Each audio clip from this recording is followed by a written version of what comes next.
Então, oi, pessoal. A gente está começando aqui um bate-papo em cima da nossa ideia aí de uns 4 dias, isso considerando aqui que a gente hoje é o dia 26 de março de 2020. A gente está em plena pandemia do coronavírus, e aí a gente resolveu, como grupo de amigos, com pessoas que a gente convive, que a gente está sabendo e sacando o problema que está surgindo em função da própria pandemia, criar uma comunidade de apoio, uma comunidade de ajuda chamada Comunidade Convida. Conforme está escrito, né, que vocês vão depois visualizar aí na legenda, é com de convida, né? E é com de vida, com vida. E a ideia de fazer essa mistura é para justamente a gente mostrar que existem realidades sociais que são necessárias de serem amparadas nesse momento da pandemia e depois. Porque a história, assim, num primeiro momento é a emergência do negócio. E a gente está, inclusive, querendo se antecipar nessa pegada, junto aos líderes de projetos sociais que se envolvem com a própria comunidade onde eles residem, com projetos voltados para o esporte, voltados para a arte, voltados para inúmeras áreas de conhecimento, e que tem por objetivo justamente desenvolver na comunidade local, porque as pessoas que se conhecem na comunidade local vão ouvir quem está dentro da comunidade local, desenvolver as crianças, desenvolver potência, desenvolver outras formas de pensar, outras formas de agir, outras formas de fato, criar possibilidades não só para a pandemia, mas para a vida, né? E aí, para essa nossa chamada, né, da Convida, nós convidamos aqui 2 integrantes de 2 comunidades, uma da favela do Turano, o Jefferson Quirino, que vai conversar com a gente sobre o projeto Favela Radical, que é um projeto social que eu tive o prazer de conhecer, e também a gente vai chamar aqui o Rodrigo, que faz parte de uma outra comunidade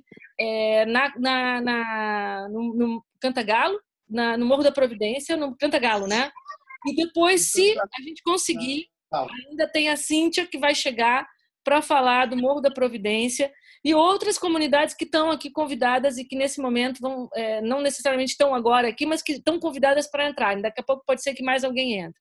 Eu vou passar a palavra agora aqui para o Jefferson, para ele conversar um pouquinho, falar um pouquinho do projeto dele, para vocês sentirem a necessidade de ajuda e o porquê que a gente deve ajudar.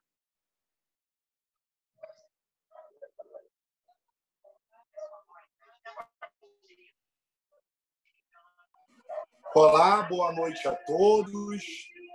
Boa noite, Suzane, Rodrigo. Eu pensar que a Suzane, por estar mobilizando a rede dela de contato.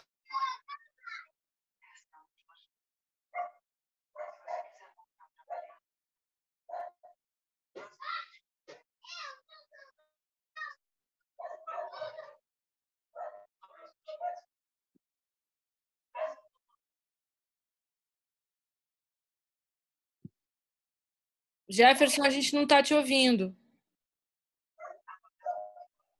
Eu também não estou ouvindo.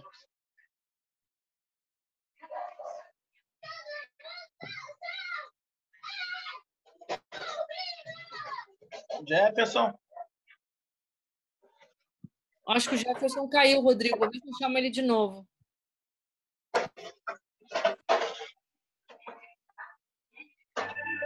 Jefferson, você vai ter que recomeçar. Tá, ok. Sem problema. Posso começar? Olá, boa noite a todos. Boa noite, Suzane. Boa noite, Rodrigo. Eu quero começar aqui a minha fala agradecendo a oportunidade que a Suzane está nos dando, agradecendo a Suzane por mobilizar a rede dela de contatos, de amigos, para poderem estar se conectando conosco junto nessa campanha de combate contra o Covid-19 para minimizar o impacto que esse vírus vai ter dentro das favelas. Eu me chamo Jefferson Quirino, como a Suzane já me apresentou, o nome do nosso projeto é Favela Radical. Nossas atividades são na favela do Turano, que fica na zona norte do Rio de Janeiro. A gente utiliza os esportes como ferramenta de transformação social, então A gente dá aulas de surf, a gente dá aulas de escalada, aulas de natação. Assim que terminar essa crise, a gente já vai abrir uma nova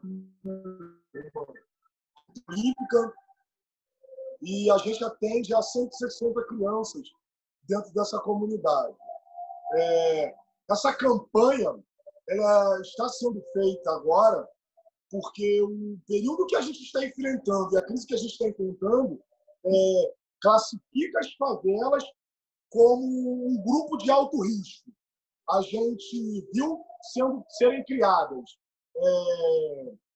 métodos de combate e prevenção pelo poder público para esse vírus, só que essas políticas, esses protocolos, eles não atendiam totalmente a favela, porque a gente precisa de iniciativas pontuais, de ações pontuais que atendem, de fato, o problema que a gente se encontra aqui. Então, as políticas públicas que estavam sendo criadas, elas não iam de acordo com a nossa realidade. Por exemplo, era pedido para que a gente ficasse confinado, lavasse a mão regularmente, utilizasse o álcool em gel.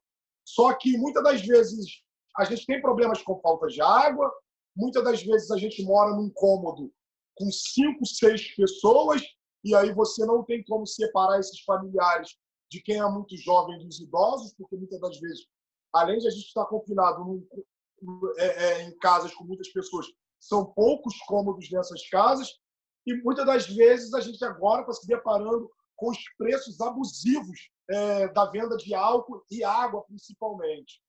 E a nossa campanha ela é exatamente voltada para que a gente possa minimizar esse impacto e equilibrar um pouco mais isso daí. Então, a gente pensou em campanhas onde a gente pudesse arrecadar recursos para a gente comprar cesta, para a gente montar kits de limpeza, kits de higienização, porque a gente dividiu a comunidade em 3 grupos. E que grupos eram esses? Nós sabemos que, a maioria das vezes, os moradores das comunidades trabalham de forma autônoma. Ou seja, eles dependem de ter acesso à rua para poder trabalhar e, assim, estar ganhando recursos para poder transformar em qualidade de vida e comprar ali, fazer sua compra, pagar suas contas e sobreviver. Nesse momento, com esse protocolo de confinamento e de distanciamento social, essas pessoas elas não estão conseguindo ir trabalhar. Então, muitas delas não têm uma reserva de recursos que elas podem acessar nesse cenário de emergência. Algumas dessas pessoas têm e outras não têm. As que têm, elas já estão acessando essa reserva de recursos para poder comprar comida. E as que não têm, já, de certa forma, elas já estão no seu momento mais crítico dessa crise. Então, a gente classificou esses 3 grupos em quem precisa emergencialmente de uma cesta básica, de comida mesmo, para poder compor a sua despensa. Tem um grupo que precisa de material de limpeza, porque esse grupo ele conseguiu estocar uma quantidade de comida que dure pelo menos 30 dias, porém o material de limpeza ele tem utilizado com mais constância, com mais frequência, porque a gente precisa ter um ambiente arejado e higienizado para poder não ter contato com o vírus.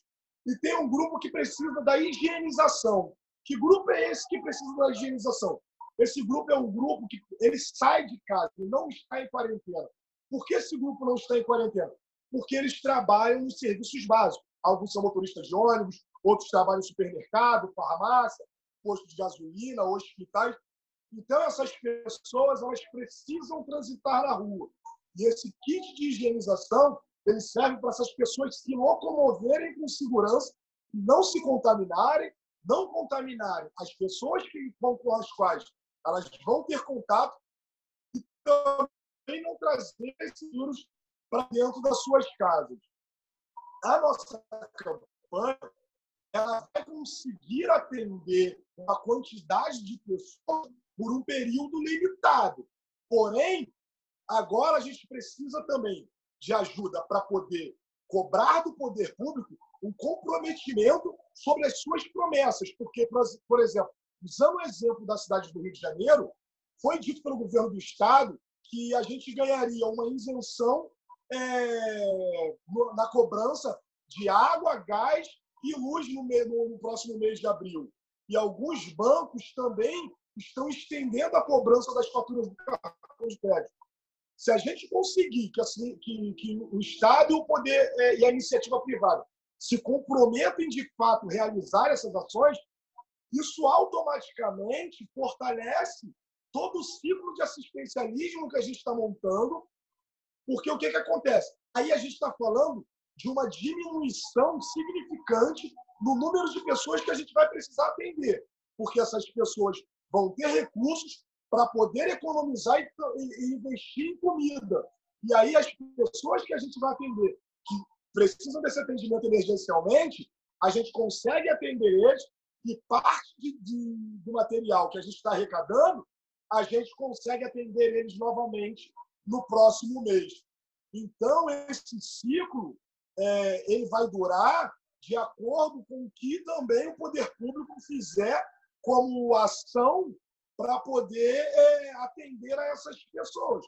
Porque hoje, a projeção que a gente vê através dos veículos de comunicação que estão utilizando dados da OMS, do Ministério de Saúde, não são tão otimistas. Num cenário otimista, eles dizem que o vírus vai estar controlado em mais ou menos 2 meses, de 2 a 3 meses. Num cenário pessimista, a gente está falando de uma crise de 6 meses. Então, a gente precisa estar bem articulado, a gente precisa ter uma rede de pessoas engajadas, de pessoas de líderes, esperança, dignidade. Então, porque nesse período elas o controle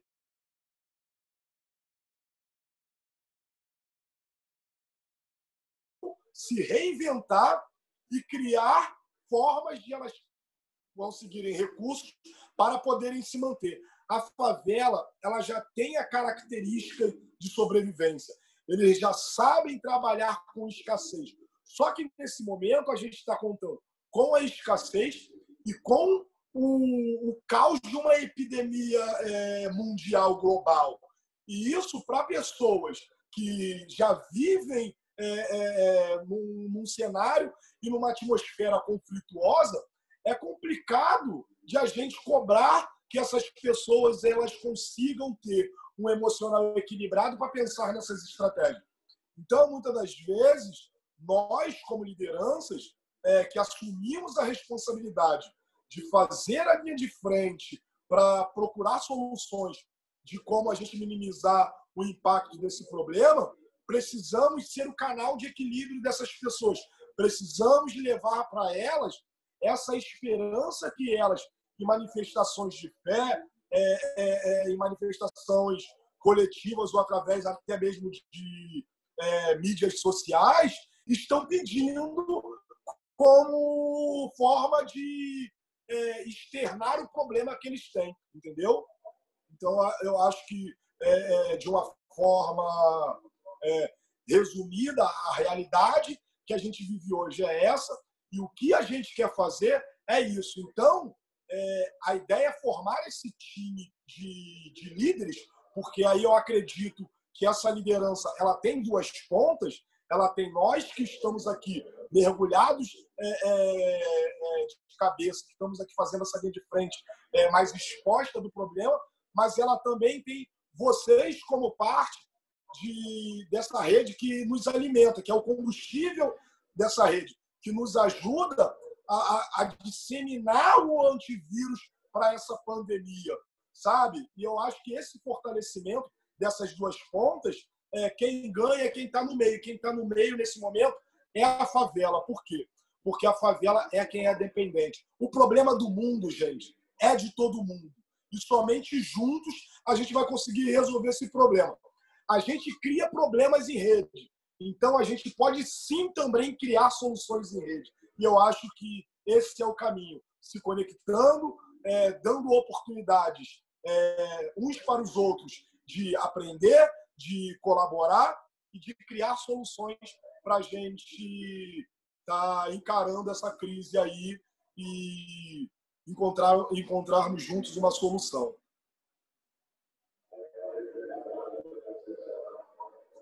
Pode falar, falei o suficiente.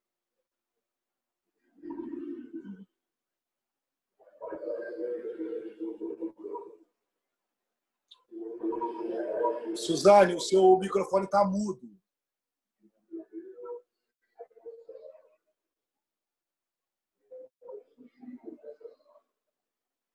Seu microfone está no mudo.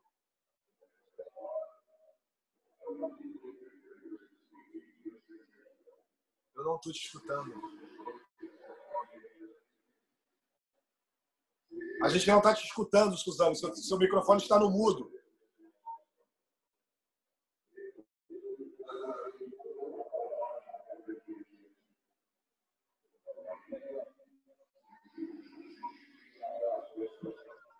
Tá me ouvindo, Jefferson? Sim. Sim. Vou explicar o que é. É que aqui, no meio da conversa, ele começou a dizer que eu tenho 7 minutos só. E aí eu estava tentando fazer um upgrade no negócio aqui para comprar mais espaço, entendeu? Aí, daí, na hora que o Jefferson tem que ter espaço, porque ele gosta de falar. Não, então... Ele é bom nas palavras. Mas não, eu já sou uma pessoa... Eu já sou meio que de poucas palavras assim, já... Mas o Jefferson gosta de falar. Não, mas a gente ainda tem 6 minutos e meio, mas é que eu quero junto fazer esse upgrade. Só que na hora que eu estava tentando fazer a compra do negócio aqui, ele sumiu. Ele sumiu todo o tempo. Mas aí fala aí, Rodrigo, agora é sua vez, fala. E vamos manter aqui a nossa conversa. Sim, então, meu nome é Rodrigo Carvalho, moro na comunidade do Cantagalo, Pavãozinho. Sou instrutor de surf, assim como o Anderson. Nós trabalhamos junto num projeto social também aqui na comunidade, que atende bastante criança. E por nós atender bastante criança, nós sabemos da dificuldade de todas as pessoas aqui na comunidade. No caso, velho, no caso, tem muitas pessoas que, pela comunidade ser um pouco antiga, essa comunidade, pessoas se sustentam com bem pouco, entendeu? Mesmo a gente morando no meio de Ipanema e Copacabana, nesse meio tem a nossa comunidade, que é, no caso, a classe baixa daqui da Zona Sul. Entendeu? Como também tem outra comunidade aqui do lado, que é o Tabajara, também tem, entendeu? O Leme, o Vidigal, que também tem líder social que, na verdade, a gente não conseguimos chegar até eles. Entendeu? Que, como você, né, Suzana, o Jefferson me apresentou, uma boa pessoa que está apta a ajudar, entendeu? Como nós também, como eu, como o Jefferson, trabalhamos junto, independente do projeto do Jefferson, do meu projeto, eu e o Jefferson trabalhamos junto, damos aula de surf, entendeu? E assim eu apresentei o surf e ele está apresentando para a comunidade dele, entendeu? E isso está gerando meio que uma linha de, entendeu? De fazendo esse acesso, entendeu? Eu vivo do surf, o Jefferson hoje em dia também vive do surf, e daí começamos a trabalhar com projetos sociais que atendem bastante criança. E além dessas crianças, a gente procura atender também os pais e mães que têm dificuldade com até mesmo criação, né, da criança, porque é muito difícil você criar uma criança numa comunidade. São muitos lados ruins e tem muito lado bom também. Mas para que as crianças conheçam esse lado bom, tem que ter pessoas boas como eu, como o Jefferson, como o Anderson, para poder apresentar esse lado bom para eles. Porque muitos de nós precisamos sofrer um pouco para poder aprender, entendeu? Aprender e hoje em dia está passando e mostrando exemplo para essas crianças. Por isso que quando o Jefferson veio me apresentar a sua ideia, eu achei muito interessante, porque nesse momento que a gente está passando, muitas pessoas vão passar dificuldade. Essa é a realidade. Entendeu? Vão passar dificuldade de verdade, porque a maioria do pessoal da comunidade são autônomos, como eu, como o Jefferson, somos autônomos, ou seja, trabalhamos, temos dinheiro para sustentar a família, não trabalhando não tem. Ou seja, para a gente, nesse momento que a gente está passando de quarentena, nós optamos por não arriscar nossa vida a esse vírus. Ou seja, paramos de trabalhar. Mas mesmo assim, nós estamos tentando tentando essa arrecadação para poder ajudar os moradores, os velhos, entendeu? Os idosos, na verdade também os deficientes, que aqui tem muito em nossas comunidades, entendeu? E a dificuldade é bastante. Em meio desta a gente veio pensar dessa forma, entendeu? Que nós podemos ajudar, entendeu? O país pode estar muito ruim na mão desse governo ou do governo passado. A gente tenta fazer uma coisa para não depender do governo. Tentamos fazer uma coisa para poder depender de nós mesmos, entendeu? Da nossa força, porque nós somos a comunidade, um grupo de pessoas, entendeu? Fazemos uma comunidade e podemos fazer bastante a diferença sobre isso, com a nossa boa vontade. E amor pelas nossas crianças, amor pelos nossos idosos, entendeu? Até mesmo amor pela nossa família, porque está incluído. Isso está incluído. Tipo, eu conheço bem o Jefferson, eu sei que na comunidade dele, em frente à casa dele, mora uma família, no mínimo de 50 pessoas que são todos da família dele. Aqui na minha comunidade é a mesma coisa, um do lado do outro, todos são família, ou seja, você me ajudando, eu ajudando o Jefferson, eu vou estar ajudando a minha família, vou estar ajudando outras famílias, e assim a gente vai conseguindo construir um bom ambiente, entendeu? Um ambiente bom e ajudar todo mundo. E é essa a ideia, viu, Rodrigo? É porque eu estou falando sobre que tem 1 minuto aqui só da gravação, tá? Que vai encerrar. Aí eu vou fazer a compra, o negócio, depois a gente chama de novo. Sim, pode sair e entrar de novo. Porque eu vou ter que fazer isso. Mas só interrompi para avisar isso, tá? Pode seguir. O Rodrigo pode seguir falando ali. Tá, e precisamos da ajuda do povo que realmente conhece as histórias das comunidades, que é bem difícil, entendeu? Para poder nos ajudar, arrecadando material higiênico, arrecadando alimento, entendeu? Se a pessoa não tiver condições de ir comprar e doar para a gente diretamente, pode acessar aí a nossa conta, que a gente mostraremos transparência com todas as notas, com nota de compra, com, sei lá, com foto, entendeu? Dando para os moradores, com vídeo. Isso a gente pode fazer e eu tenho certeza que vai ser bem feito e de coração. Perfeito, minha parte. Não tenho a menor dúvida. E, enfim, eu acho que essa primeira conversa aqui tem esse fim. Esse 1 minuto não termina nunca, tá? Ele está aqui menos de 1 minuto e não termina. Isso é bom, isso é bom. Está aqui menos de 1 minuto e continua gravando. Então, assim, acho que a gente deu aí uma noção, né, do que é o projeto. Enquanto vocês estavam falando, me ocorreu um monte de coisas já, tá? Um monte de